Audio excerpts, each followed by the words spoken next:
how can you send me a letter when I'm 3 or 4 months pregnant telling me that I'm bad for you? You're the drug addict and alcoholic. I'm just codependent. I'm not easy to live with. And like I said, there are so many things that she's better at that I'm not. And she, even though it's not always comfortable and always easy, what she does is she allows me to be me. Take a girl and a guy, and they fall madly in love and form a family. Sprinkle in some counseling degrees and a doctorate, a dream of transforming relationships as we know it. And 20 years later, we give you power couple Dr. Ray and Jean Kadkodian. And this is their podcast, Couples Synergy.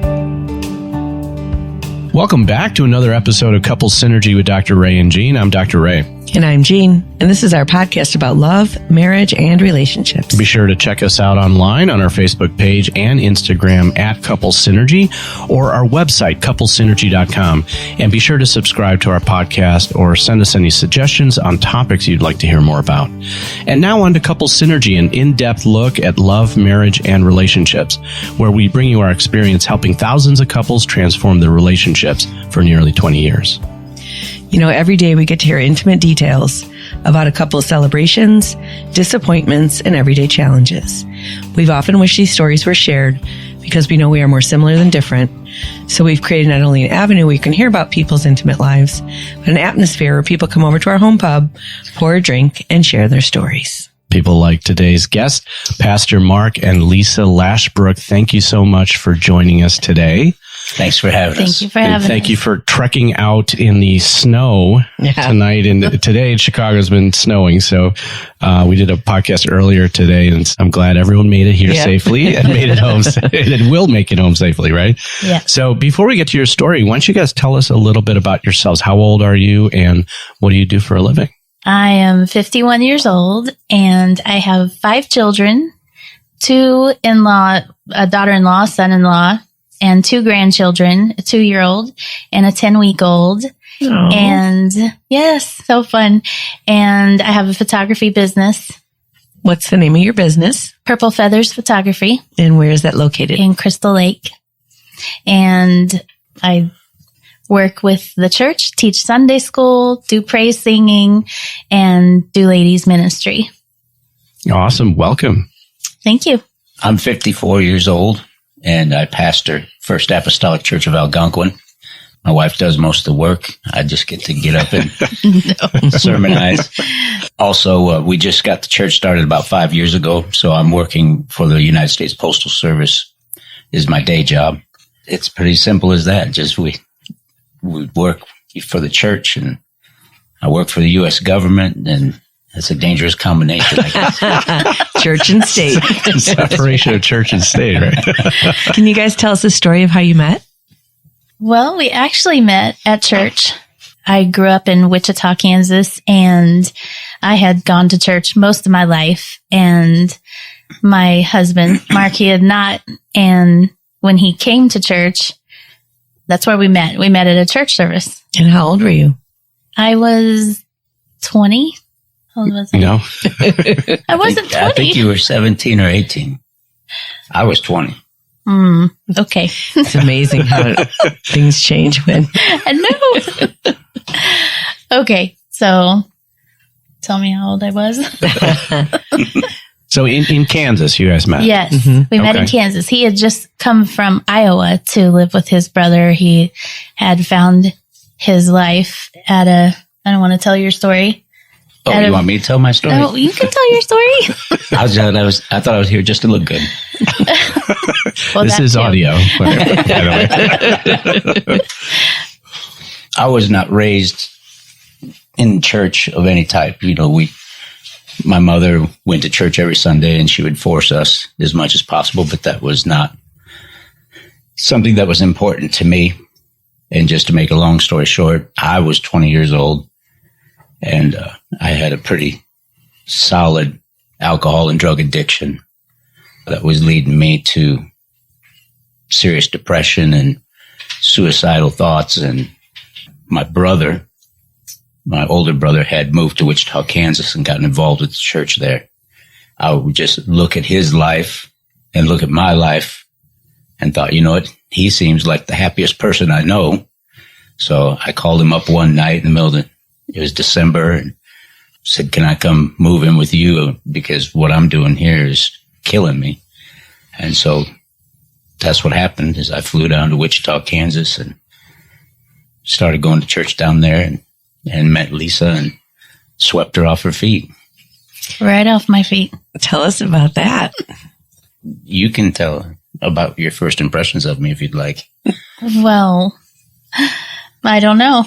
My first impressions, well, we were all excited to see Dane's brother come because Dane was so handsome and his single brother was coming. So all of us girls, we were excited about that. And when he came in, he had a very long, spirally perm and Spirally perm? It was the 80s. It was a Jerry curl. Just say it was a Jerry curl. Well, I don't know what it was, but he came in and I said, oh, he looks like a poodle. Who is that?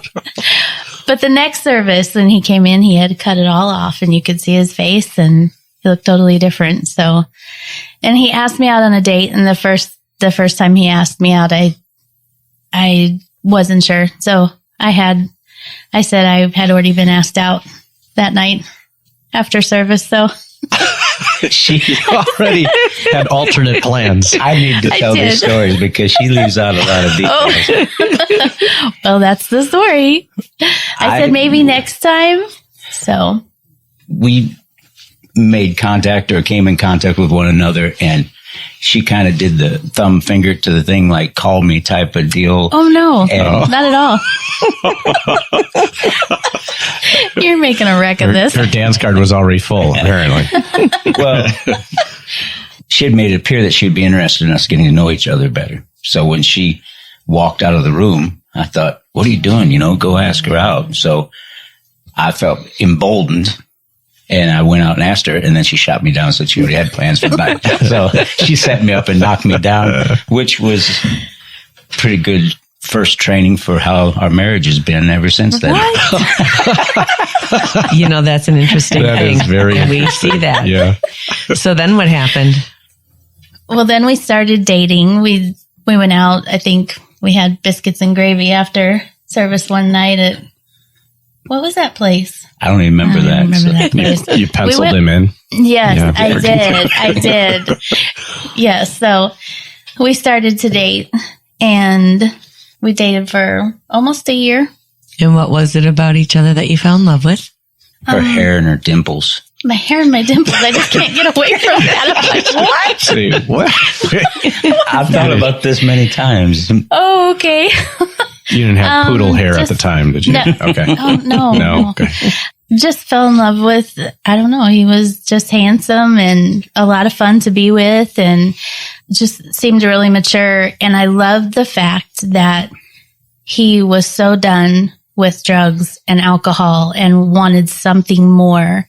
I love that because, when you grow up in a church and it was a very conservative church and very conservative setting, and it seemed like a lot of young people were just waiting to see how close to the edge they could get and how far could they go and what is out there. But he already knew and he was just done with it.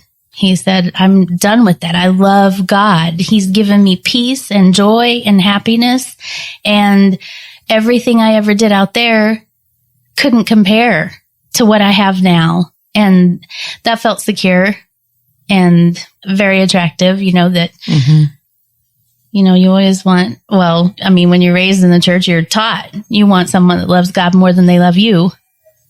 And that keeps you safe.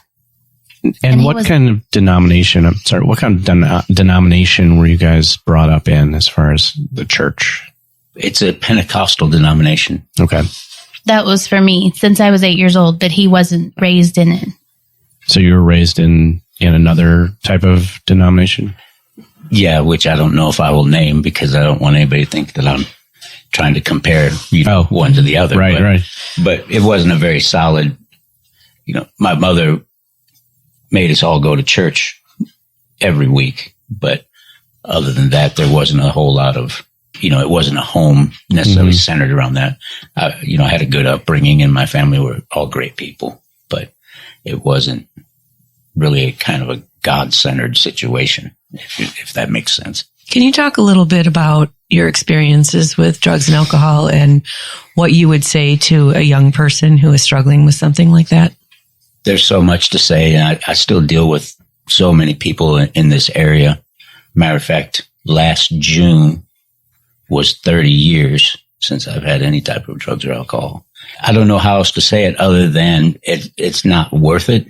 It always starts out, or usually starts out, where it's fun, it's exciting, it's interesting, it's kind of taboo. There's a lot of things that go into all of that. Primarily, it always ends the same way. And I had gone to, I've lost count, I think 4.5 drug treatment or 4 drunk treatment centers. And one of them was 4.5 months of inpatient treatment. And one thing I noticed is that some of the drugs that are prevalent nowadays, like methamphetamines, I know heroin's making a comeback, but methamphetamines in the 80s, when I had most of my struggles, was crack. That there's not a great life expectancy in that. I would be in treatment centers with alcoholics that would say, I've been drinking for 40 years and I've lost everything.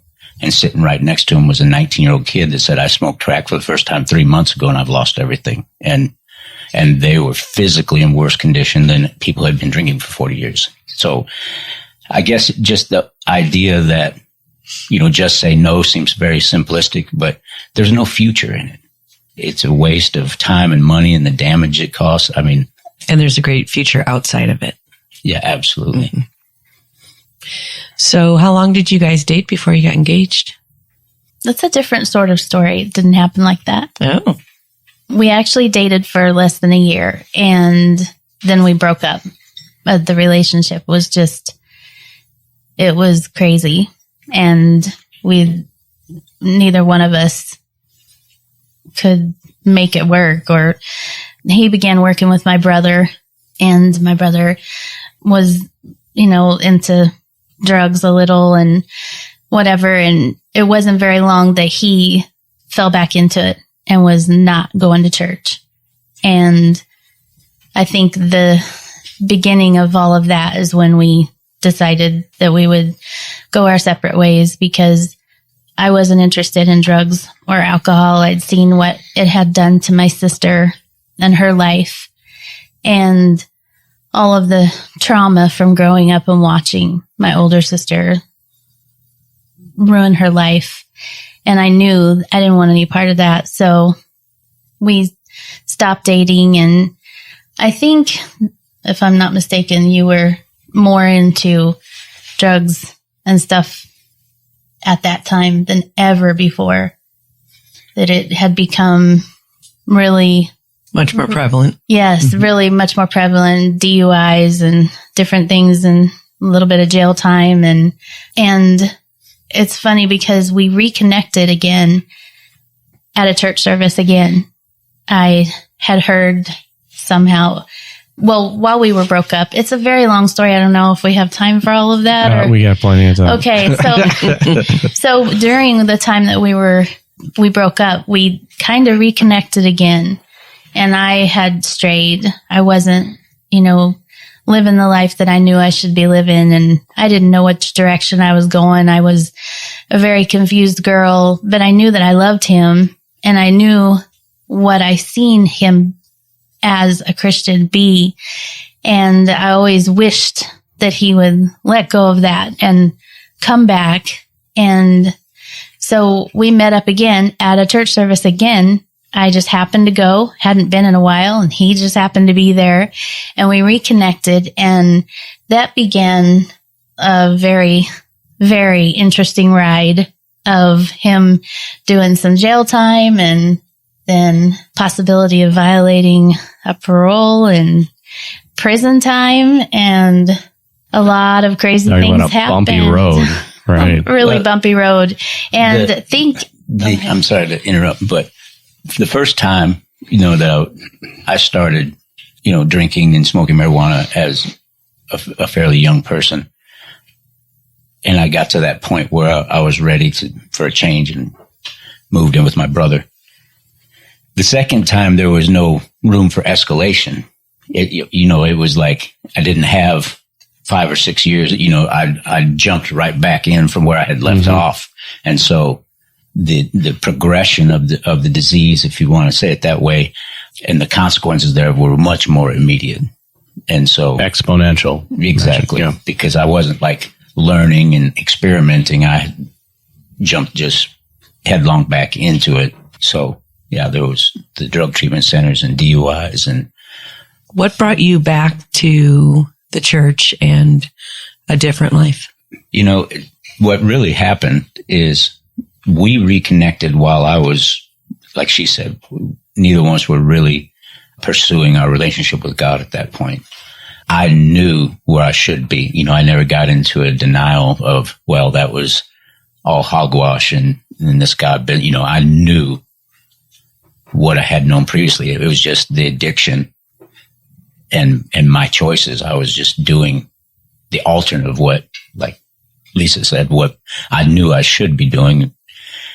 And so I ended up going to that 4.5-month inpatient treatment center, and we had been seeing each other for a short while previous to that. And so she stayed connected through mail primarily and phone call. Well, I didn't really get it was a very intensive behavioral modification type of drug treatment center.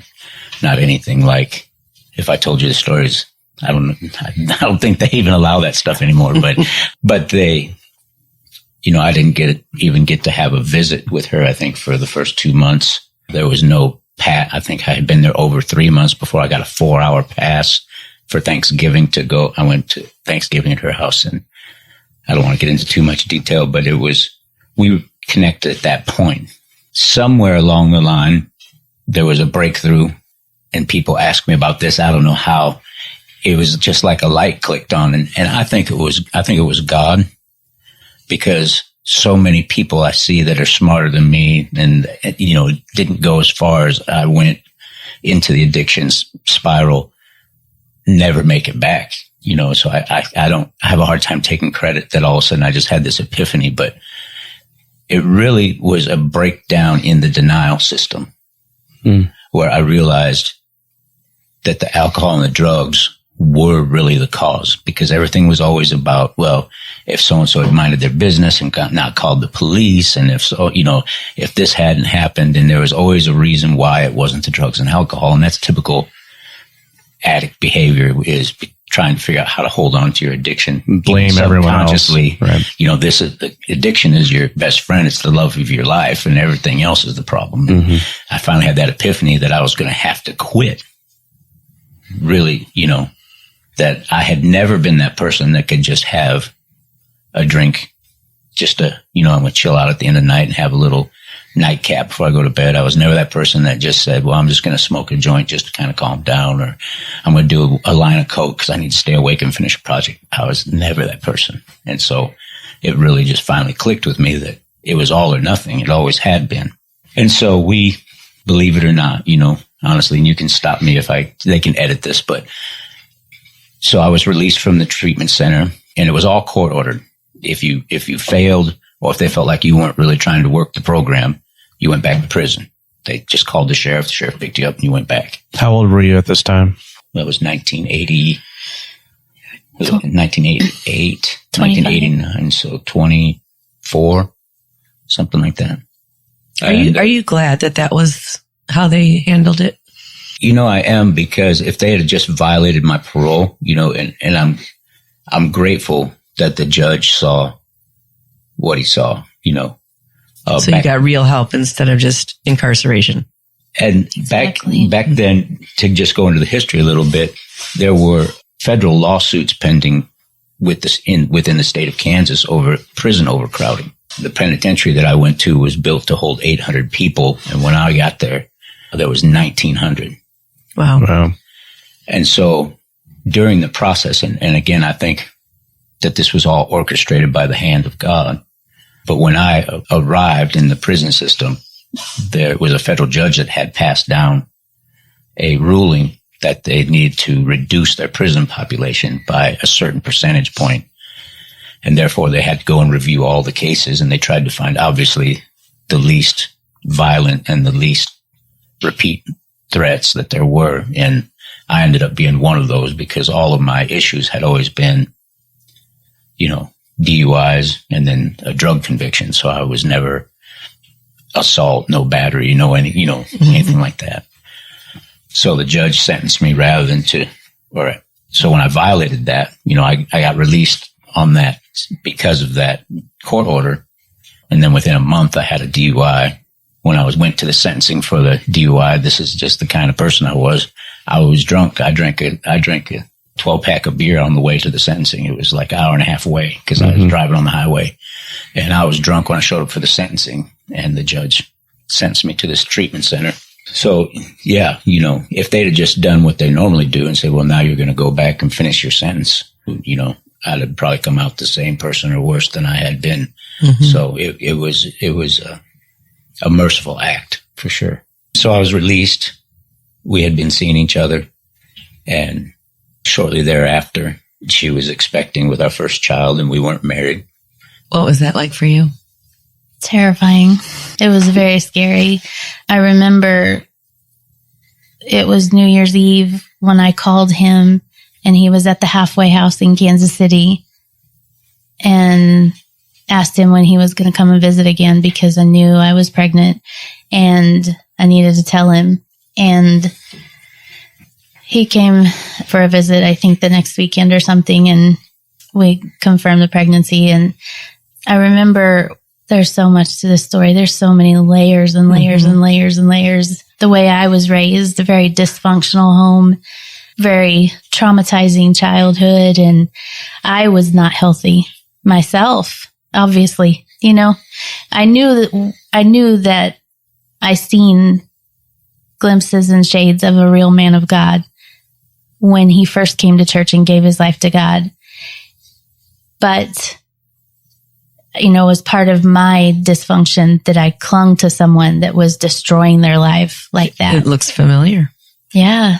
So, it was very terrifying, very scary.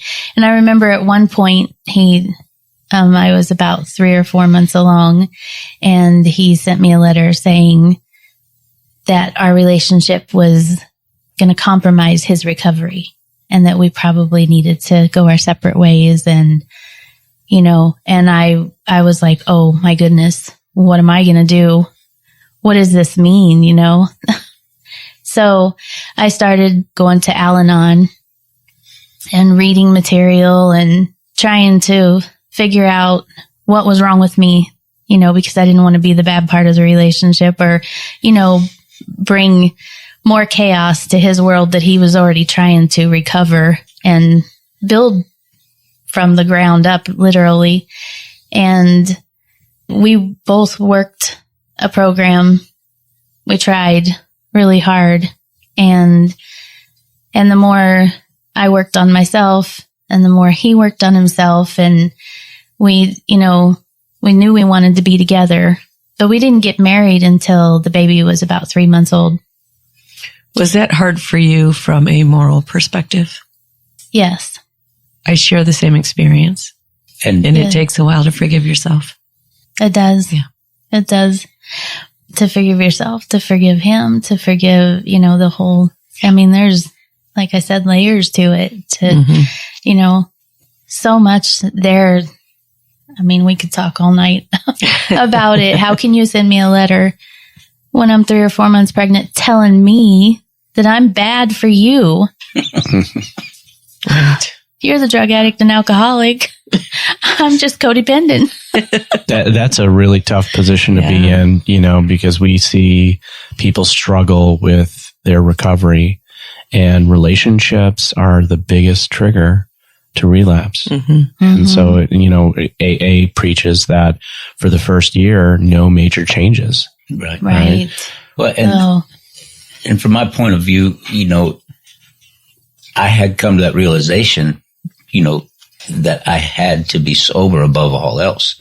And I wasn't trying to be cruel, and I wasn't trying to be selfish. Yeah, I guess I was trying to be selfish to a certain, because I had made my own life miserable all by myself. And part of me was terrified not only that it would derail my recovery, but I didn't have a lot of confidence that I was going to recover. I was determined to, but I didn't have confidence in it. I had only been in the halfway house for like a month and a half or whatever it was at that point in time. So I hadn't even gotten out in the real world and found out if I could even make it work. And so I was really terrified that I would just that my mess would become Lisa's mess again, and then the child's mess on top of that. And so I'd like to sound noble, but it wasn't really about being noble. It was just not trusting myself and feeling like, they'd be better off without me if I don't succeed at what I'm trying to do. And I thought that at that point in time was the time to do that rather than drag the both of them through whatever else I was headed for if I didn't succeed with the recovery. And so it wasn't that I didn't love her and that I didn't want to be with her. I had my own fear that I was going to make their lives as miserable as I had made my own life. And I didn't want to add to everybody's misery. So how do you get from I need to focus on myself and my sobriety, you have to figure out how to have a child alone, to we got married? Well, I was living with my mom. And he was in Kansas City. So we were about 3.5 hours away from each other in the first place. So, and this is before cell phones and texting and all of that. So I just worked because, I knew I needed to buy baby things. He wasn't going to be able to do that. He was barely going to make it. He thought, I always thought he can do this. He can do this. He did it before with the help and the power of God. He can do it again. And that was hard for me to say, what, really? You don't have faith in yourself? Did you ever consider either adoption or abortion? No. So getting married, right? Getting married was interesting because I was living with my mom, who was very dysfunctional, and I almost lost my baby when my sister came to the hospital and said, Lisa, I'm really scared for you because Mom said that the only reason why you have a baby is because it's supposed to be her baby. And that's just a very, very tiny taste of the way I was raised and what type of situation I was raised in. My mom passed away 8 years ago. So she's no longer with us. And she happened to say this in front of a nurse, who then got in touch with a social worker and said, something's not right with this home situation. So he was there for a couple of days after the baby was born. So happy. Our relationship we did start, trying to blend and make it work throughout the pregnancy, and became closer and trying to be more healthy, both of us, mentally, emotionally, and spiritually and everything, but still so many layers of problems. So I said, hey, I'm going to have to go somewhere.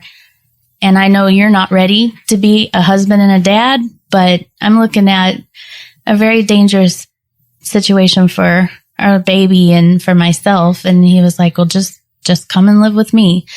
So she was 14 days old and I moved out of my mom's house for the first time in my life. I was 22, and it was the first time I ever remember my mother telling me she loved me, and she kissed me on the cheek. Was the day that I was leaving.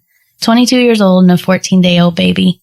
Wow. And I went to live with him and, just kept talking to him and telling him this is not what I want for my life. I don't want to just live with somebody. I want a family. I want to be married. I want to, we need to make this right because of my upbringing. I knew what the right thing to do was. And, so many people, especially these days, they don't really agree with that, but I knew what was right for me. And So when she was 3 months old, we had a little tiny ceremony.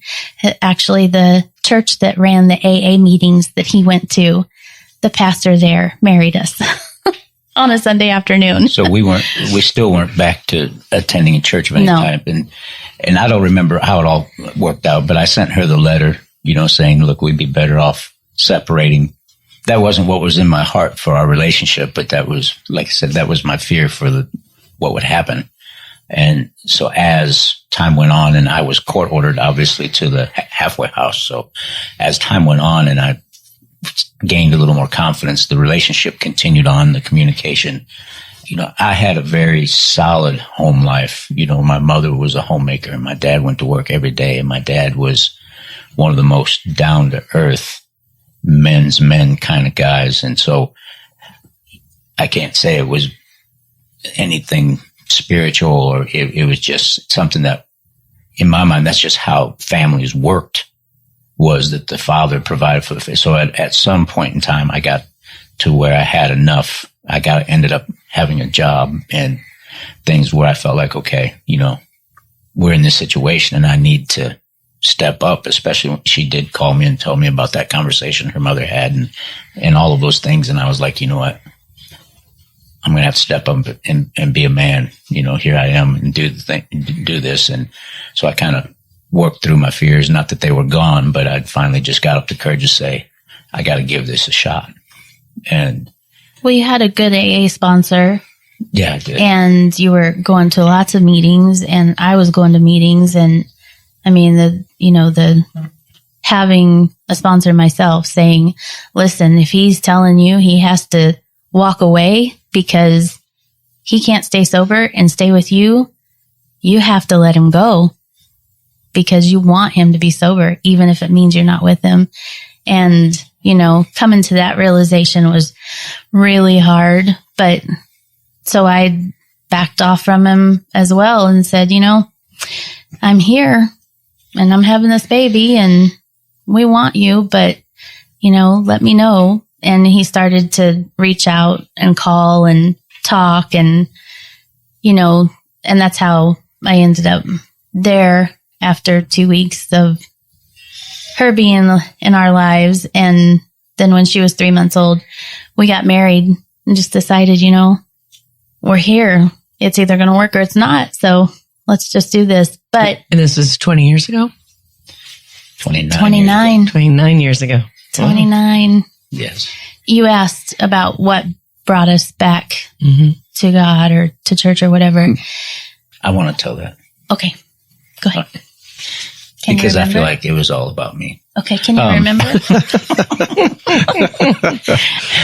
No, but I do want to say, though, also, I had my trepidations and my fears and all that, but she called me when her water broke and said, my water broke. I'm going to the hospital. So I dropped everything, drove down to Wichita. And when our daughter was born, the first time I held her, it was overwhelming.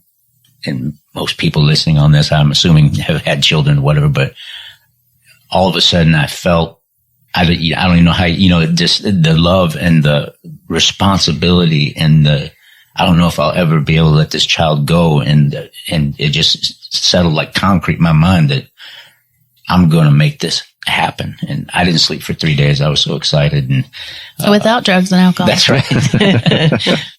But so, decided we're going to make this work. And so she did move up and we were married. Were you here in Chicago by that time? Still in Kansas City. You're in Kansas City. Okay. And then you were in Wichita. Yeah. Got it. I got court-ordered in Kansas City. That was also part of the treatment, was that they didn't, once they released you, they didn't send you back to where you had gotten in all your trouble. They felt you had a better chance of survival in a new environment. So, so I guess it was, I don't know. Sophie was about 9 months old. 6 months or so after we had gotten married. And I had a job, and it was a decent job. It provided for us, and we weren't living high on the hog. We had a very tiny apartment in a rough part of Kansas City, but we were making it work. It was happening.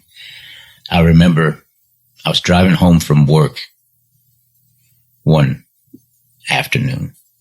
The sun was setting, and I was driving on the interstate, and I looked, and I was watching the sunset, and it was just beautiful. And there was just something in my mind or my heart that just kind of struck me. And I said, you know what, God, you've been so good to me, that I've gotten this far in my recovery and that I didn't die, there's multiple things that obviously haven't been discussed about the drug addiction, but I've been thrown from cars. I've driven motorcycles off interstates at 120 miles an hour. I've been stabbed 3 separate times, no reason to be alive, and I just was thinking, I can't believe, God, that even though I have totally abandoned you and ignored everything that I know to be right and to be true, that you're still putting these pieces back together and you're still showing me mercy and you're still showing me grace. And I just thought to myself, how much better would it be if I actually turned back and our family could actually go back to following the principles of the Bible and following after and pursuing that relationship with God, and so I came home and the way I remember it is I brought it up to her. I just mentioned it to her, what I had been thinking on that drive home. And you can take over from there because I don't remember the rest very well. Well, you did come home and you talked about that. And we actually went back to Wichita for a visit and happened to go to the church where we met and had our baby with us. And of course, the pastor that was there that, raised me said, "Where are you going to church?" And we said, "Nowhere." And he said, "All right, well, I have a friend that's a pastor in Kansas City. I want you to go to his church. Just go visit." And so we went home, and I think it was a few months later, we said, "Hey, we need to do that," because he said we should do that. So we looked up the church and we went to it, and it was probably one of the best decisions we ever made, because that pastor took us, this broken, dysfunctional, lost, scared couple with a little girl, and he invested in us and he taught us, and he was patient and kind, and he showed us Jesus and changed everything. Always thought, that's what I want. I want to break the cycle. I don't want this for my marriage or for my family or my kids. I was the youngest of 10 kids. My mom was married 5 times, and it was a crazy life. Chaos is, it's an understatement, literally, if I told you all the things that happened while I was growing up. It's unbelievable. To address some of problems, like my dad left when I was 8 years old and he never came back. And, just telling me, "You know what, Lisa, you have a problem with God as your father because of your father." Well, who would have thought of that? Who would, how does that connect? But it does. You have to be reprogrammed as a person. You have to, learn different ways of handling all of this. That's the exact premise that we work with people. Mm-hmm. We see it much more developmental than pathological.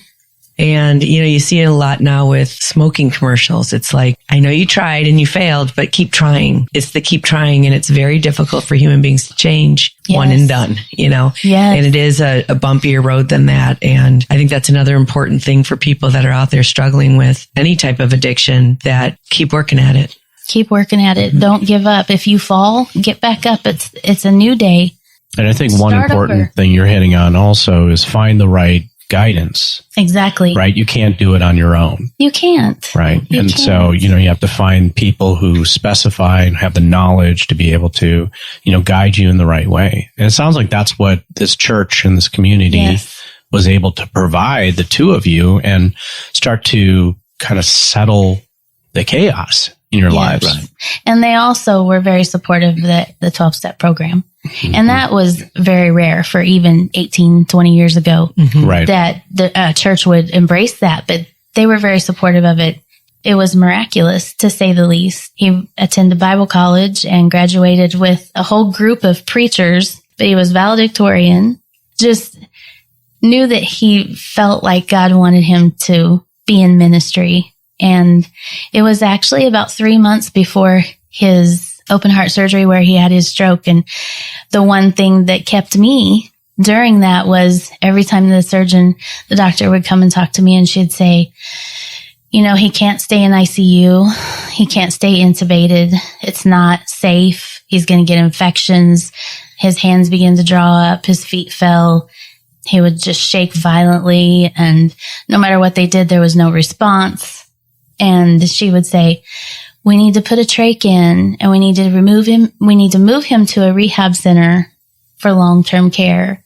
And I would say, you can't put a trach in. He's going to hate that when he preaches. And she would tell me, he's never going to preach. He's never going to wake up from this. There's nothing left. Did you have any experience during that time spiritually? I wouldn't say that during the coma that I had a spiritual experience. I get asked that a lot, and I wish I could come up with something really profound. But walking into the surgery, there was a lot of fear. But the fear was around me. But when he did call, and he put it on my heart to become, for lack of a better word, a preacher, it was just, like she said, it was just a few months before. And I walked into that surgery without any fear whatsoever, because I knew that God would not call me to something that he would not allow me to fulfill. During the coma, there were very few times that I was, I guess for lack of a better word, lucid or cognizant. I never came out of the coma. They were continually trying to give me any type of response whatsoever.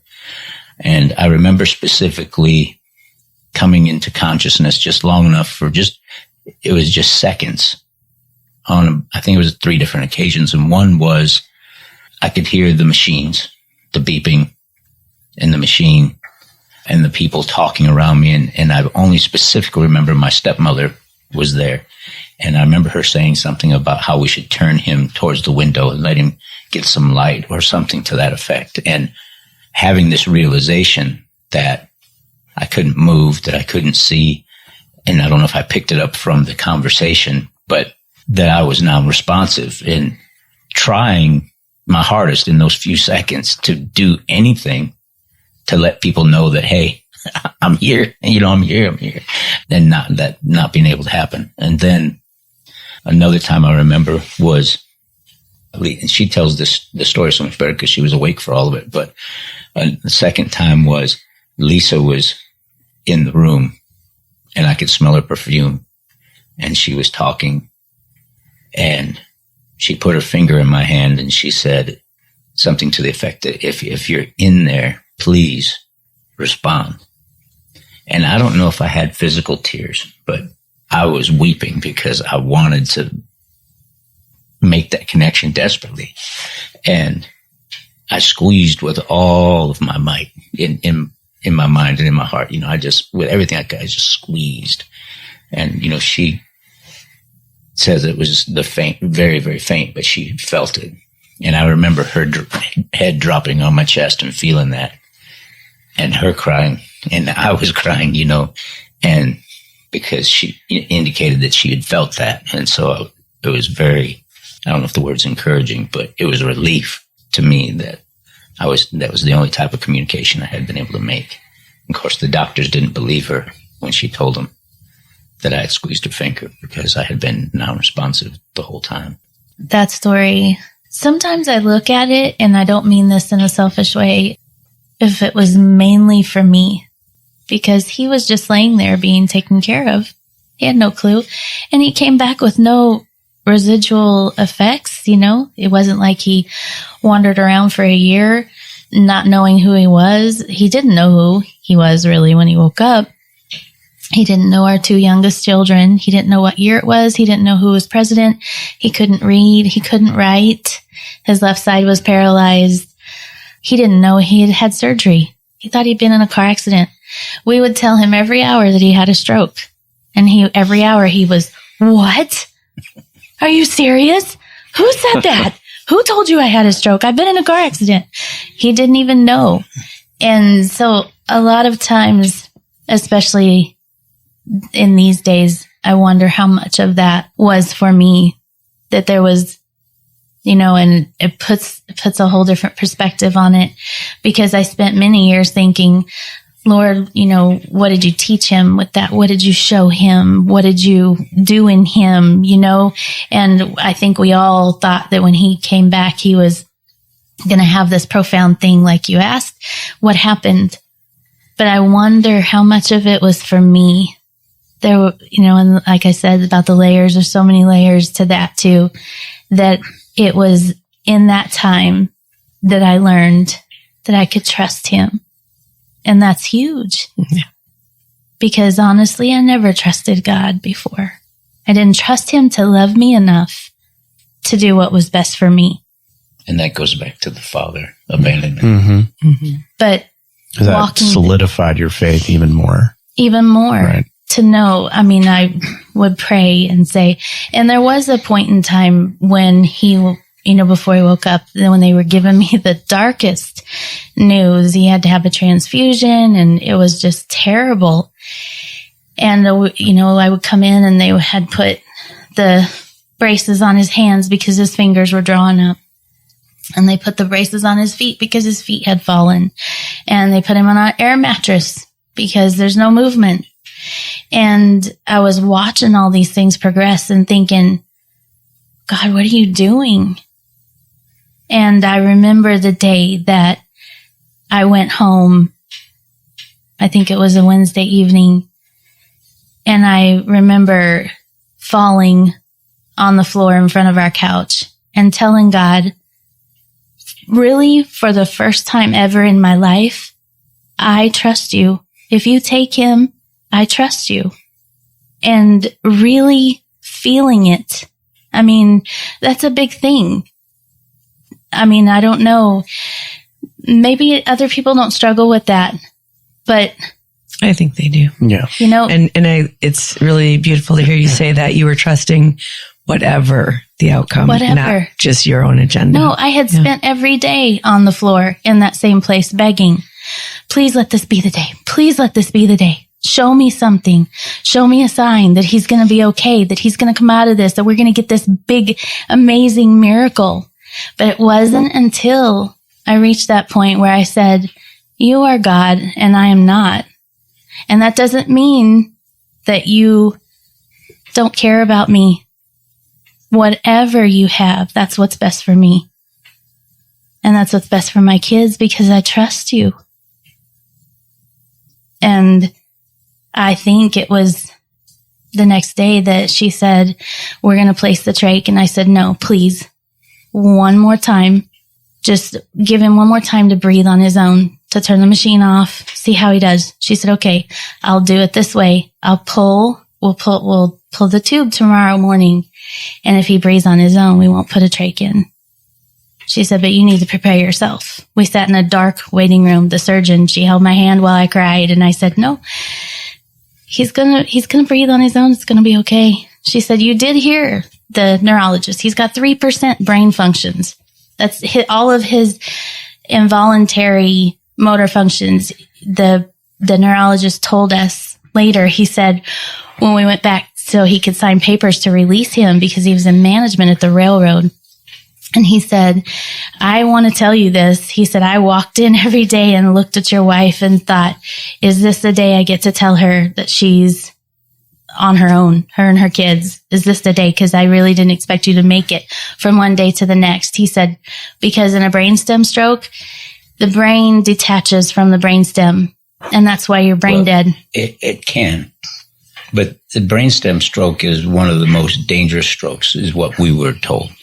Because the brainstem controls all your involuntary functions. It controls your blood pressure. It controls your heart rate. Mm-hmm. And my stroke was large enough and in the right position to where, from everything they could tell, that it actually had detached from the brain itself. So nobody thought that there was going to be, because that's never happened. Yeah. That doesn't happen. That doesn't just heal.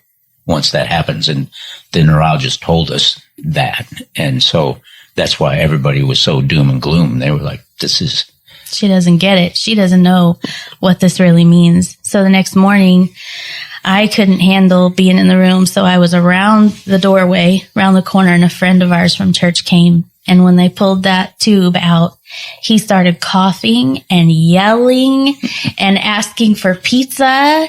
And how in the world am I in here? What in the world is going on?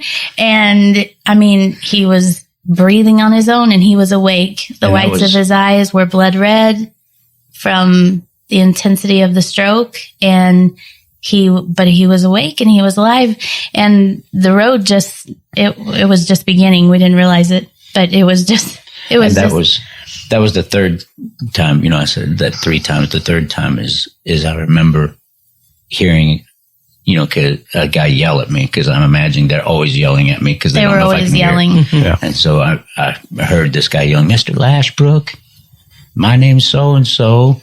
And I'm going to take this tube out of your mouth," and in my mind, the way I remember it, I suddenly saw before he took the tube out, because I remember looking, and he had his mask on and he had his hat on and leaning over the top of me. And when he pulled that tube out, I felt every bit of it. It was like sandpaper, it just it came all the way out. And as soon as it came out of my mouth, it felt like it was, shredding the inside of my throat. And that's when I started yelling, because it hurt, and I was like, as soon as that thing was out of my mouth, I just started yelling, and that was nothing coherent, just and the whole ICU just erupted in celebration. I mean, people were just hysterical over it, that he was, because up to that point, there was no responses, there was nothing. Yeah, right up to the moment that the guy came in to take the tube out, there had been nothing. They were only doing it to humor her so that they could go on with their plan, which was to put in the trach and move me into a long-term facility, because they can't keep me in ICU for any longer. How long were you there? From the day of the surgery until he woke up? Right. 9 days. 9 days. 9 days in the ICU. A lifetime for you. Oh, it was a lifetime. It was the longest. It was 9 years, it felt like. But then the more miraculous part of it was they said it would be 6 weeks recovery if everything went well. And they expected it would, because he was young. He was, healthy otherwise, be alert and responsive and stuff. So we were excited to see him. And just the crazy moments that followed after that.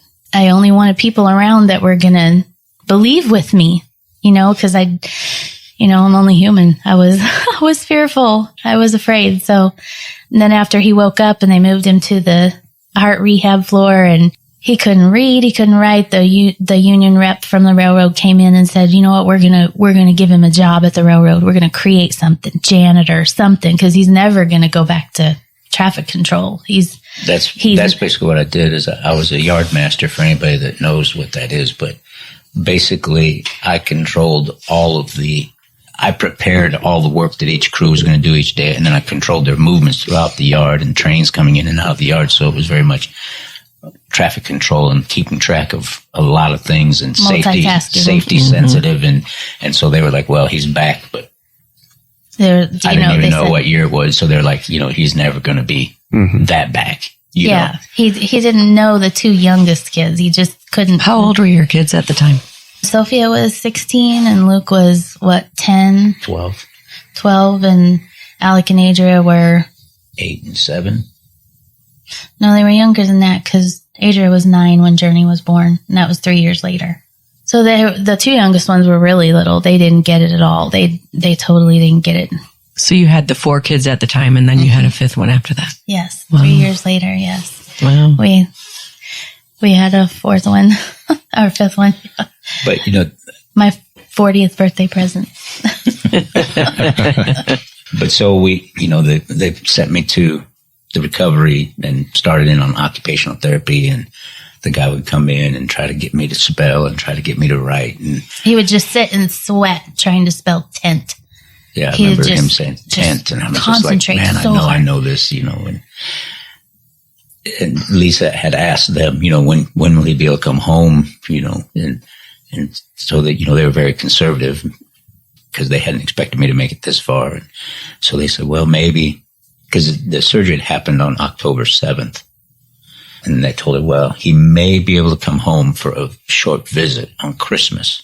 So then got through I was getting better with the occupational therapy, and then it was time for the actual physical therapy. And they expected that this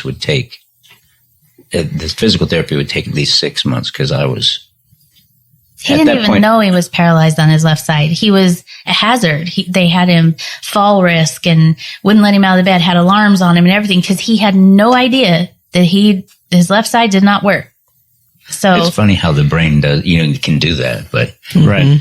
So they put me in physical therapy upstairs, and they were saying, well, hopefully within 6 weeks. And, I was trying to put those children's blocks of the different shapes into a hole with my left hand because the movement was coming back. And man, how hard that was. And that was so frustrating, because it's like my right hand, this is no problem, my left hand.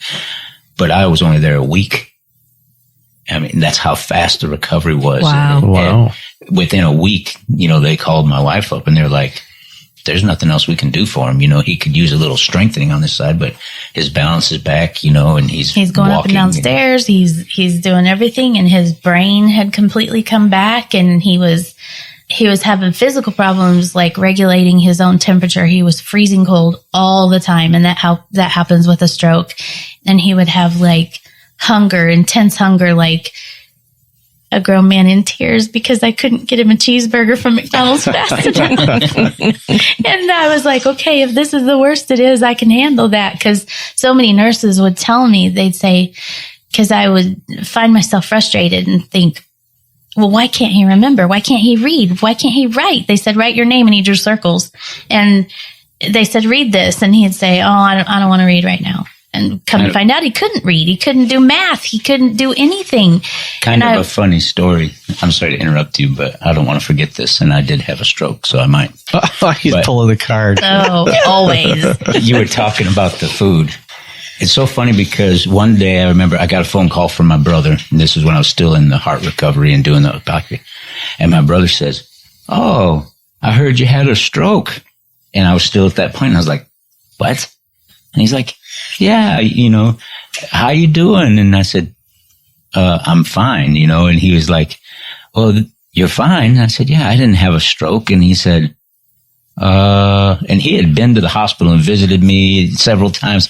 It was just once I was out of the coma thing, everybody went back home, and went back to their lives. And so I was like, no. And he said, well, they said you're paralyzed on your left side, which I totally was. And I was like, no.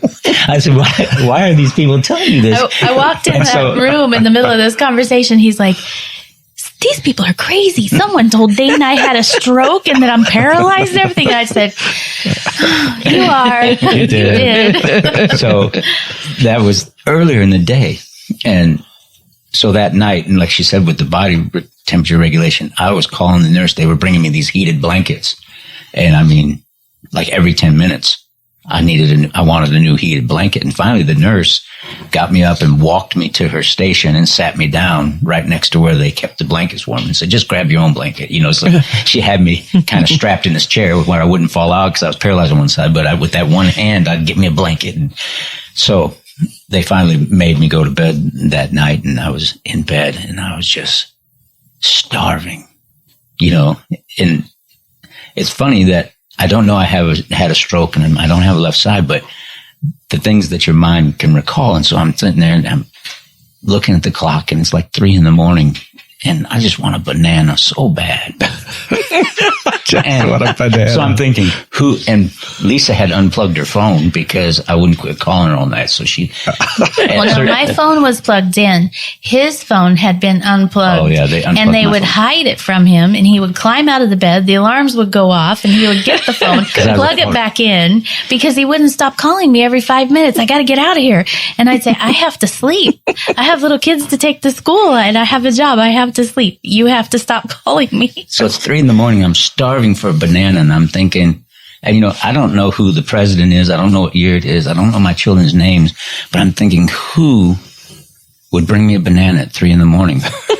And I worked for the railroad.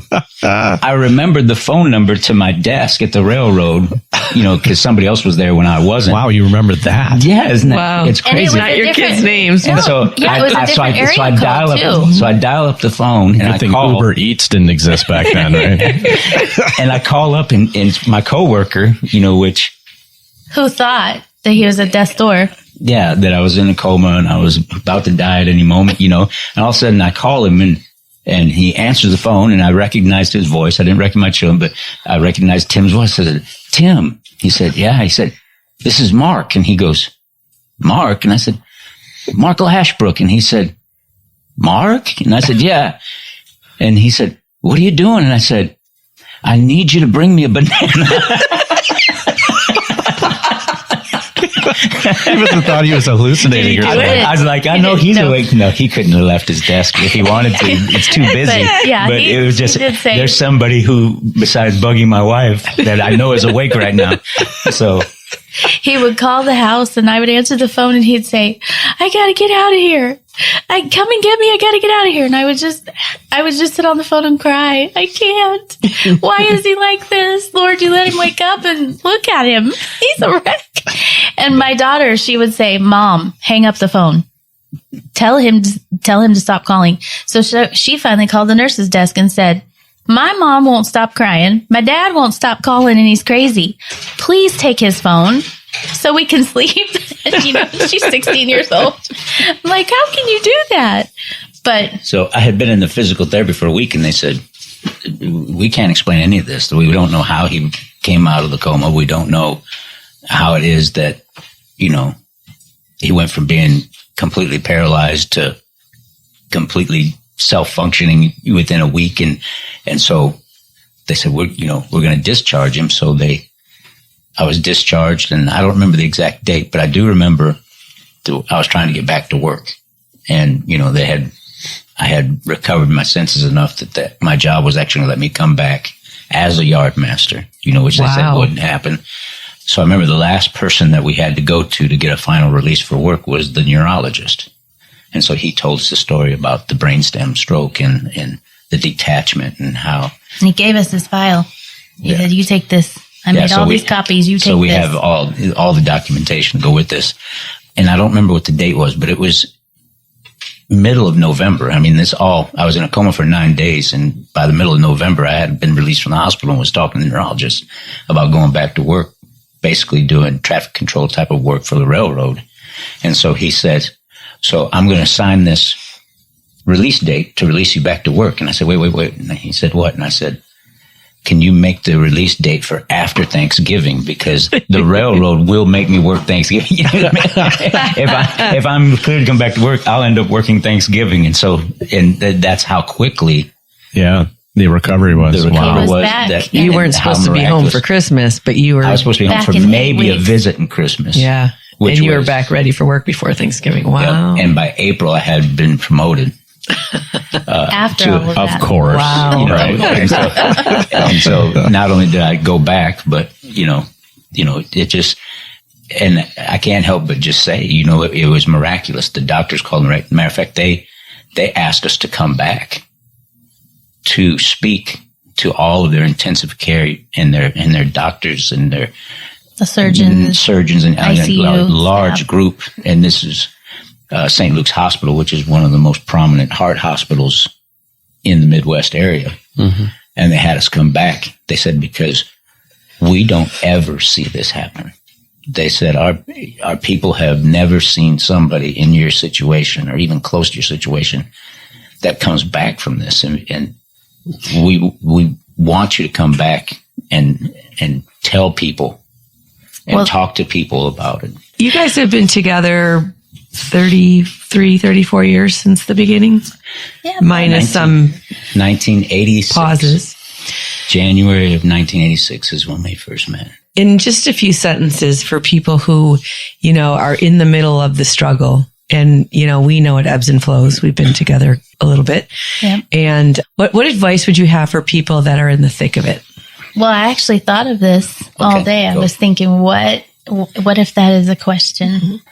And I would say, don't give up and don't be afraid to reach out for help. And I would say, don't be afraid to reach out to your pastor, to a counselor, to someone. Find someone to mentor you. Don't isolate.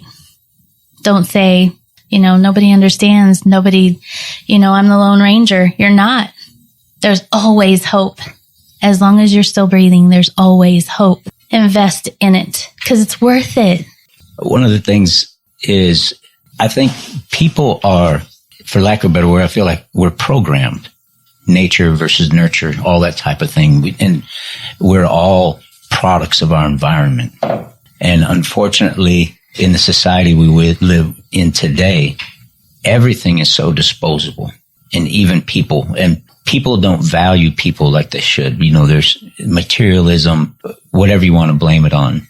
You look at divorce rates, you look at child abuse rates, you look at, when you look at, the dysfunctionality of our society, it's amazing sometimes that we have any sane people at all, because there are so many. If you were to actually take the statistics and look at, okay, here's the divorce rate, here's the single father home rate, here's the born out of wedlock rate, here's the number of young girls that can expect to be sexually abused by the time they're at this age.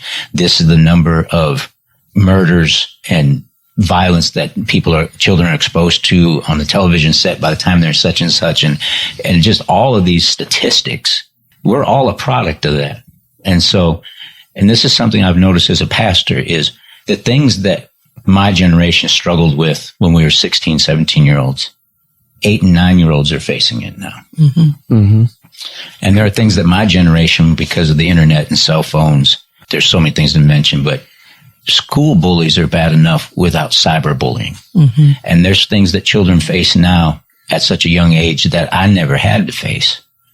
And we deal with all this in our ministry. And by the time, if a child were to promote Sunday school and reaching children, it is a vital part, because a lot of times by the time these children are 10 years old, 12 years old, and even younger, there are so many scars and wounds and knots to untangle.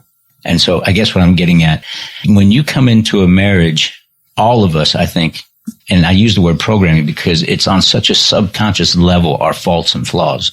And we spoke a little bit about, with my drug addiction, even though God delivered me from the craving and the actual use, I didn't recognize or know at all of my other problems that were contributing factors or results of being an addict. So when you come into a marriage, there are things about you that you don't know that are going to make having a relationship with another person difficult. And there's things about your spouse that you don't know that's going to make it. And so you have to know right off the bat, and this is that it's going to be work. And I know that's been said a lot. Marriage is a lot of work. But yeah, they're charming, they're beautiful, you love them and you marry them. But actually now having to intermingle two people into one unit. The Bible says that the two shall become one. That's really, I feel like, what happens when it is done properly. I would not be able to function without my wife, after all these years. Not like I do. I wouldn't even imagine how that would work, because we have become a unit to where our strengths and our weaknesses, we understand each other and each other's role and what part she's good at, that she's better at than I am. And there's a lot of that. I guess the thing to me is, and I didn't consciously know this, but looking back, I see it, is to have a determination to say, and this really goes against the grain of our society, is this is not something that, well, if it doesn't turn out well, I can just bail. I've never known a divorced couple ever, especially if they had children and children involved, that was something that they just were over. If that makes sense. And you all are professionals in this area, so maybe I'm wrong. But I've dealt with a lot of people, and in 30 years of trying to be in ministry. And our society makes it so easy to divorce and gives people so many outs through divorce. And not saying that there's not reason to have divorce, but it's become so easy and become so common that I think people come away with this idea that, hey, I can do it. It costs a few $100s, maybe in some instances, if both parties are willing, and we can just do this real quick. There's a connection there. There's part of your heart. There's heartbreak. There's emotionality and tied to that you're really, it is like the two shall become one. You're shredding it. There's no nice, even cut. You don't just say, oh, we're going to split and you make a nice clean. It's a tear, and it leaves damage behind. And so I feel like what people need to realize is when you go into marriage, you're flawed, in ways that you don't even know, deeper than you even possibly imagine. The other is flawed in ways deeper than, and it's going to take a lot of work. And that divorce is not a simple solution. One thing that I've always determined, and we've had rough times and very rough times, and she talked about some of the things, but one of the things that I have always determined in my heart and mind is that I would never, when speaking to my wife, bring up the D word. That was not, I just refused to have that be an option, and just have that determination and the maturity to say, if I'm mature enough to get married and make that choice, then I need to be determined enough to choose to stick it out and make it work and make it happen. And of course, I hate to add a bunch of qualifiers, but I think everybody knows there are certain things that are just deal breakers. Sure. In abusive situations and things like that. But just have that determination to say, I'm in it, and we're going to make this work, and start looking for solutions and start looking for ways to escape. We absolutely agree with you that divorce has become more trivial in today's society.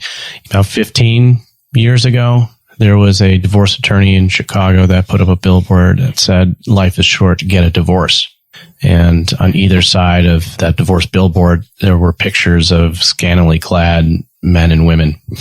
And Gene and I, we were in the beginning stages of our company and our practice. And, we scraped up enough money to put up another billboard that said, "Life is short, your marriage doesn't have to be." And, we really feel that. And I mean, this is our passion as far as working with couples and helping them get into those wounds that you're talking about and help heal them together, right? Because that is the crux of that work, right? And we're talking about a lifetime of wounds that in becoming one, that is a very challenging and, a calling really for each couple. It is. Right? It is, and it's not something you reach overnight. Mm-hmm. And especially in this day and age, like he was mentioning the statistics of, the exposure that children have younger and younger and younger, you're going to see marriages that are harder and harder and harder to mesh and to deal with, mm-hmm. and to make it work and make it happen. I don't see the world getting better. If we believe the Bible and how this whole thing ends eventually, who knows when, but I'm not a doomsday prophet or say, it's going to happen soon. I just know that things aren't getting better, And every couple that we've seen fight for it never regretted it. Oh, right. Yeah. How can you regret it if you fight for it? And I think there's been times we've had to fight for it, to say everyone that's still together has had to fight for it. Yes, that you're messed up and I'm broken, but we're what? We're going to heal this, and we're going to learn from it too in the process. And learning about each other's wounds that'll change it's your how life. We heal. Yep, it's how we heal. That'll change your life, mm-hmm. to realize, the things that your partner, your spouse has suffered through and experienced, and what part of that makes them who they are today. It helps you look at them differently. It's how we become. Yes. So what is it that your partner does that they love you? This is going to sound maybe a little bit silly, but everything. I'm not easy to live with. And like I said, there are so many things that she's better at that I'm not. And she, even though it's not always comfortable and always easy, what she does is she allows me to be me. I'm able to be a provider for my family. I'm able to be a protector for my family. I'm able to be a minister of the gospel and help other people and reach out, because she does the things that facilitate that. And I can talk about all kinds of little tiny things, but I could just go on and on with that as far as the way she knows me way better than I know her. just, she'll pack my lunch. A lot of times I work nights, so sometimes I tend to sleep too late because who wants to get up and go to bed in the middle or go to work in the middle of the night, and she'll pack my lunch. And just the stuff that she packs in my lunch lets me know she's paid attention to what I like and what I don't like and what my favorite stuff is without me having to tell her. Does she pack a banana? She does. I do. Every night. Every night. And it's weird because he just is into eating bananas in the last couple of years. But really, it's about the work that she puts into our family. We determined when we first got married that we wanted to be a single income home. And everybody else can make their choices the way they want, but that's what we wanted. I wanted her to be at home. I didn't want my kids going to daycare. I didn't want my kids going to nursery classes. I wanted the children to be raised by us with our values and us to be the main influence and loving her and trusting her. And that's just what we wanted. And so, yeah, we lived in really rough parts of town. We've driven cars that people gave to us because we couldn't afford a car. There was a lot of struggle that went along with making that determination. And it's paid off in every which way as far as I'm concerned, for us. And so, just the way that she loves and cares for the children, and she does the same for me, and she's just works tirelessly at it. She'd have it a lot easier if she had a career, truthfully. But that's the investment she's made in this family, consistently and without complaint for, 29 years now. What is it that he does lets you know that he loves you? I think the biggest thing that stands out, and I don't know, do you want me to say the way he kisses me on the forehead? Do you want me to say the way he provides for us and always has, sometimes working 2 jobs? Do you want me to say the way he loves my children, our children? There's so many things you could say, and the list is all there. And, like he said, the way he listens to me, the way he loves me, the way he knows the darkest parts of me, but it doesn't change the way he adores me. Different things, but I think when you look at love, you say, what does he do that lets me know he loves me? When you look at the love of God and you're married to a man that mirrors that love, that he puts you first, that he lives a sacrificial life because it's what's best for you. It's what's best for your children. And of course, it's what's best for him, but as well. And it's not an easy thing, and it's not a perfect thing, and it's not an everyday thing. There are days that I go, what in the world? Do you even love me today? But as a whole, you look at the choices and you look at the things he could be doing and the paths that he could be going down. And, you look at our families. There's no reason why I'm sane. No reason why I should be sane. There's no reason why he should still be sober and free of drugs and a hard worker and an honest man, and just choosing to keep working for all that, to keep striving, because there's lots of forks in the road. There's lots of places to get off, lots of places to say, you know what? This is too hard. You expect too much. I can't do that, but just choosing to say, nope, I have to love my wife like Christ loved the church. Oh, he loves the church. He loves me. But that qualifier that he puts, and he gave himself for it. I think that's when you know that your husband loves you, when he gives himself. Pastor Mark and Lisa, we want to thank you so much for being on Couple Synergy today. Thank you. People have been sharing their stories since the beginning of time to bond and to heal and to grow. And we hope that by you guys sharing your story, it's enriched your lives and the lives of our listeners. This has been great. Thank you very much. Yes, thank you. It's been an honor. I want to thank all you listeners out there for listening to Couples Synergy.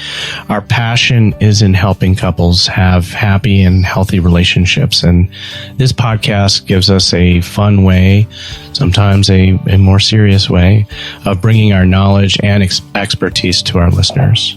For all of you listening, please subscribe to our podcast and please leave us a review. If you have any questions, comments, or topic suggestions, please email us at contact@couplessynergy.com.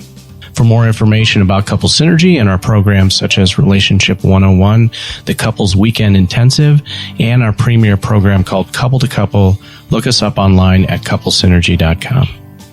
Until next time, synergize your life and synergize your love. You have been listening to Couple Synergy with Dr. Ray and Jean Kadkodian. Couple Synergy was recorded, edited, and produced by Dr. Ray and Jean Kadkodian. Voiceover and music entitled Breathe and Let Go was recorded and composed by Gina Gonzalez.